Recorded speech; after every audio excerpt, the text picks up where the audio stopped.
And in a day where we use personality tests to know who we are so that we can be better people.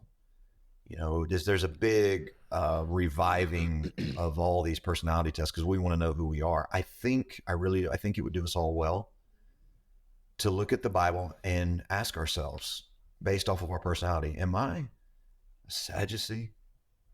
Mm. And here's what I've done, and I hope this isn't too transparent in this context, but man, I've been taking a look in the mirror, and I'll be honest with you, Levi, I'm a Pharisee / a scene. That's my two. If I heard Jesus standing on that mountainside in Matthew and he said, "Blessed are the peacemakers," for me, here's how I can make peace. We need to do what is biblical, the whole text. I've said it. We need the whole counsel of the Word of God. And I get frustrated with the guy across the line who's like not preaching this portion of Scripture, but preaching this one. Yeah.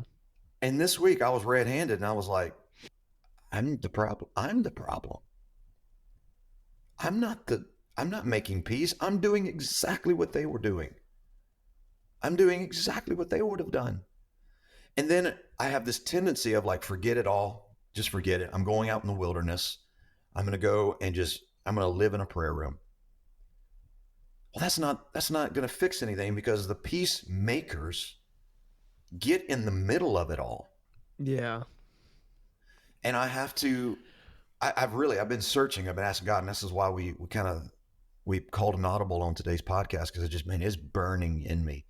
Because I asked God this week, I said, God, who was right? Who's right? Right. And this is what I saw in the Spirit. I saw the arms of Jesus around all four groups. And he said, there's a fifth personality type. It's the Christian. It's the one that's like Christ, that sees the good in all of them. Because, man, I've come across some zealots, and I'm just like, man, you just want to see the whole thing burn. You want to just go in and light the dynamite and blow this whole conference up. Wow. And I'm like, that doesn't feel right. No. But then I ease into my opinion of like, I'm not gonna, I veer in two directions sometimes. I'm like, I'm just not gonna say anything because it's gonna cause too much of an upheaval. Yeah. And I don't do anything. And I don't know if the pulpit is always the place to do it. I think the table is a better option for the controversial stuff. Absolutely. Going to that table and just really analyzing, do I have a relationship with this person? Do I have a voice in their life? Are we on a friendship level that if I say this, it's not going to destroy us? They're going to know where I'm coming from because they know me.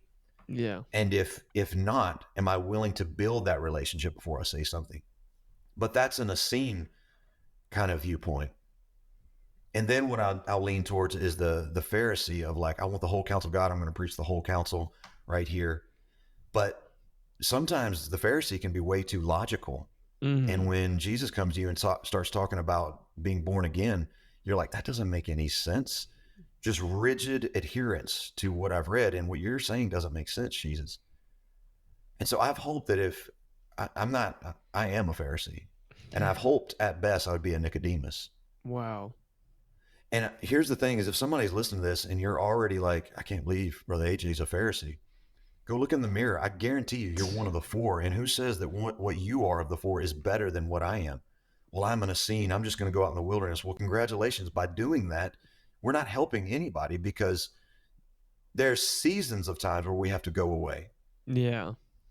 And so I'm bringing all this up because I want to appeal to Gen Z and Gen Alpha and my generation, millennials. What are we doing? What are we doing? Like coming in with a stick of dynamite and wanting to blow the whole place to smithereens is not the answer. It's not. Coming in and just not doing anything and just hiding and just preaching what'll get us invited back is also not the answer. Right. Twisting scripture and ignoring large chunks of passages like a Sadducee is not the answer. No, it's not. Coming in and being highly logical and pharisaical is not the answer. And so there's only four. So what do we do? Christ is the answer. Christ is the answer.